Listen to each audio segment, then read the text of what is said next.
أنا قائد القوات العسكرية الباكستانية، وأتيت للتحدث معك حول قضية الكشمير المحتلة. بما أنك قد أتعبت نفسك سأسمعك أيها الباكستاني.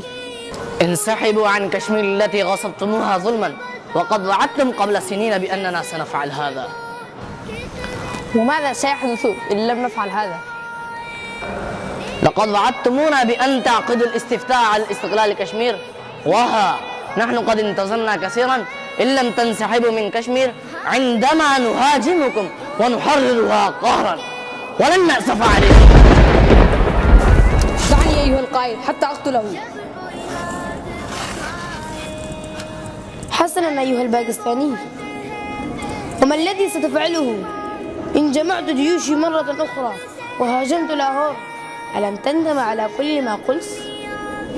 أنتم هاجمتمونا في 65 ونحن دافعنا عن بطننا بالإيمان والأبدان، ونحن صامدون وثابتون رغم جميع المؤامرات التي تقومون بها. وأنتم والصليبيون ضدنا، والإيمان الذي يحمينا منهم يحمينا منكم. لا تنسى أيها الرئيس، نحن المسلمون نؤمن بالله وهو دائما ينجينا. إن كان جيشك أقوى منه فتعال، نحن بانتظارك في الكشمير.